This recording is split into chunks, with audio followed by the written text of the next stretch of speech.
ওই গাছের তখন হয়তো অনেক মানুষের জীবন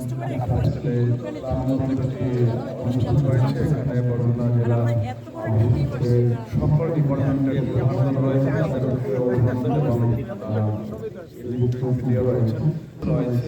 যে কোনো ব্যক্তি যদি একটি গাছ লাগায় অথবা শস্য ফলন করে ওইটা দিয়ে পাখি খায়, কোনো মানুষ খায়, চুরি করেও যদি কেউ নেয় তাহলেও সদকায়ে জারিয়ার সব পাবে। সদকায়ে জারিয়ার সব কেমন? মৃত্যুর পরে সকল আমল বন্ধ হয়ে যাবে, কেমন পর্যন্ত সে সব পাবে। গাছ আমাদেরকে অক্সিজেন দিয়ে বাঁচিয়ে রাখে, সাথে সাথে আমরা যে কার্বন ডাই অক্সাইড আমরা ত্যাগ করি সেটা সে নিয়ে আবার এটা রিফ্রেশ করে আবার আমাদেরকে দেয়। এবং হুজুর পাক সাল্লাল্লাহু আলাইহি সাল্লাম গাছকে উদ্বুদ্ধ করার জন্য আরো বলেছেন, যদি কিয়ামত সংগঠিত হয়ে যায় এটা যদি তুমি বুঝো। আজকের এই অনুষ্ঠান অত্যন্ত আমি অত্যন্ত আনন্দিত এই অনুষ্ঠানে, কারণ সকালে উঠে যখন দেখছিলাম যে বৃষ্টি হচ্ছে আমি ভেবেছি আমার হয়তো অনুষ্ঠানটি হবে কিনা। আমি সিভিল সার্জন মহোদয়কে ফোন দিলাম, ভাই অনুষ্ঠান কি আছে? হ্যাঁ আছে বলে চলেন, আমি তো রওনা হয়েছি। আমরা আসলাম, যতই আগাচ্ছিলাম বৃষ্টির তীব্রতা বাড়ছিল। আমি আশা করেছিলাম শেষ পর্যন্ত হয়তো নাও হতে পারে, কিন্তু এগিয়ে দেখলাম যে এই বৃষ্টির মধ্যে বৃষ্টি উপেক্ষা করে সবাই জেলার প্রত্যেক দপ্তরের কর্মকর্তাকে আমি দেখছি যে অনুষ্ঠানে আছেন। এটা আমি ধন্যবাদ দেবো ডিসি মহোদয়কে যে তার কোঅর্ডিনেশনটা অত্যন্ত চমৎকার। এরকম একটা মহৎ উদ্যোগ নেওয়ার জন্য তো আপনারা জানেন যে গাছের যে গুরুত্বটা, আমি আসলে সংক্ষেপে কিছু কথা বলবো। সেটা হচ্ছে যে আমরা যে এখানে বিভিন্ন ধরনের ফলজ এবং বনজ গাছ লাগিয়েছি, অত্যন্ত পুষ্টি সমৃদ্ধ জাতি হিসেবে আমাদের বলতে গেলে আমাদের পুষ্টির বিকল্প নাই, যে বিভিন্ন ধরনের ফলমূল আছে সেই গাছগুলো এখানে লাগানো হয়েছে। তো আমি লাগানোর চাইতে বেশি গুরুত্ব দেবো রক্ষণাবেক্ষণ। এখান থেকে আজকে আমরা অনুষ্ঠান করলাম।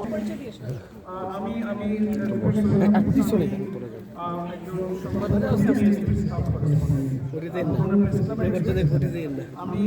জেলা প্রশাসন মহোদয়ের প্রতি কৃতজ্ঞতা জানাই যে ট্রি প্ল্যান্টেশনে এরকম ডেডিকেশন সবাইকে একত্রিত করে এবং সবাইকে দিয়ে বলানো, তার মানে একটি কমিটমেন্ট। আসলে আমরা এই কমিটমেন্টটা করতে চাই যে শুধু আমরা গাছ লাগাবো না, যে কথাটি আমাদের যিনি এগ্রিকালচার মহোদয় বলেছেন যে আমরা শুধু গাছ লাগাবো না, গাছ লাগিয়ে শুধু কনভারসেশন করবো না, আমরা ওই গাছ শেষ পর্যন্ত বড় করা পর্যন্ত আমরা লেগে থাকবো। এরকম কাজ কিন্তু হয়েছে। আমরা এখানে মোবাইল ব্যাংক কর্তৃক আয়োজিত বৃক্ষরোপণ কর্মসূচি এটা অবশ্যই দুর্যোগকে প্রশমিত করবে, আর সেই কার্যক্রম যাতে আরও ত্বরান্বিত হয় এই জন্য আমি জেলা প্রশাসক মহোদয়কে ধন্যবাদ জানাচ্ছি। আর মোবাইল ব্যাংক পিএলসির এই শুভ উদ্যোগকে আমি ধন্যবাদ জানাচ্ছি। ধন্যবাদ।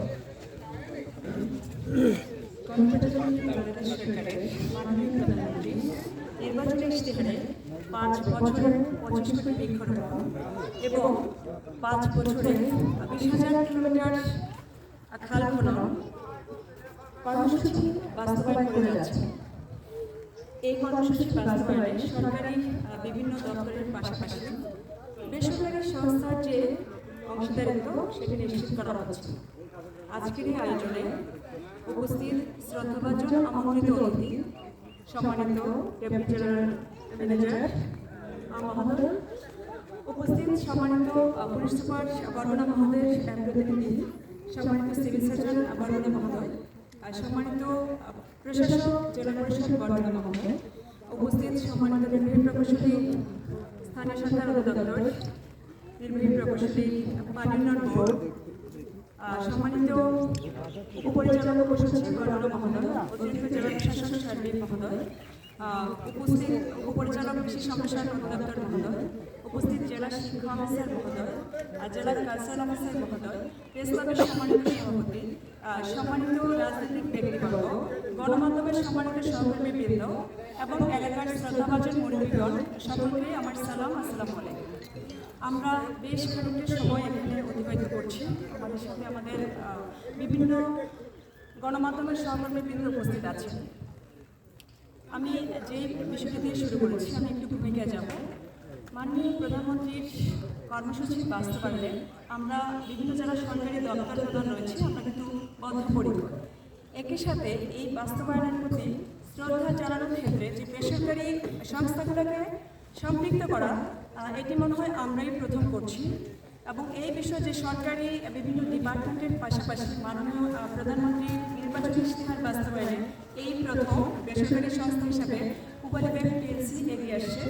আমি আমার ব্যক্তিগত তরফ থেকে, জেলা প্রশাসন বর্ণনার তরফ থেকে মোবাইল ব্যাংক পিএলসি এই মহৎ উদ্যোগকে স্বাগত জানাচ্ছি, সাধুবাদ জানাচ্ছি এবং তাদের সকলের প্রতি আয়োজনে আমি আন্তরিক অভিনন্দন এবং কৃতজ্ঞতা জ্ঞাপন করছি।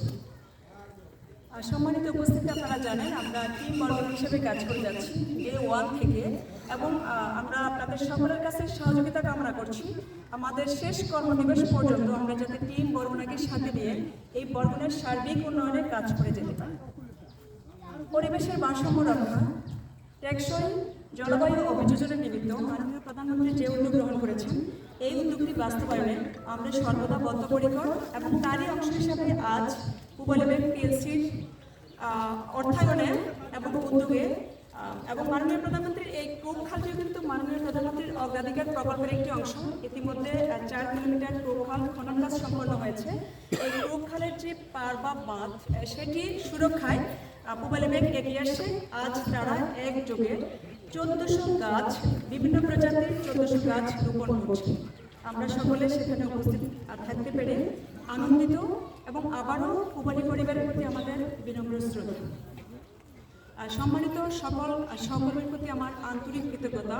আপনারা সকলেই উপস্থিত হয়েছেন। আমাদের সম্মানিত ডিডি কৃষি মহোদয় বলেছেন যে এটি আমার বিশেষ উদ্যোগ বা আমার প্রতি তিনি কৃতজ্ঞতা জানিয়েছেন বা ক্রেডিট আমাকে জানিয়েছেন। আমি আমার তরফ থেকে আমার সকল সম্মানিত সহকর্মীর প্রতি যে আজকের যে আয়োজন, আজকের এই প্রোগ্রামের সফলতা, সকল ক্রেডিট আপনাদেরকে আমি প্রদান করছি। তো অনেকখানি সময় নিয়েছি আমাদের বিভিন্ন গণমাধ্যমের সহকর্মীবৃন্দ, আপনাদের প্রতিও কৃতজ্ঞতা। আপনারা আজকে বৃষ্টি স্নাত দিনে আমাদের আমন্ত্রণে সাড়া দিয়ে এই সুন্দর একটি বৃক্ষরোপণের মতো একটি আয়োজনকে সফল করেছেন। আপনাদের প্রতি আমার আবারও কৃতজ্ঞতা। এবং আমরা 27 জুলাই জেলায় বৃক্ষরোপণ এবং অভিযান এবং বৃক্ষমেলা শুভ উদ্বোধন করেছি। দেখেন, একই সাথে বৃক্ষের আরও একটি সুন্দর মহতী উদ্যোগ, সেটিকেও আমরা আবারও সাধুবাদ জানিয়ে আমি সবার প্রতি কৃতজ্ঞতা জানিয়ে শেষ করছি। জাস্ট একটু রিক্যাপ করছি।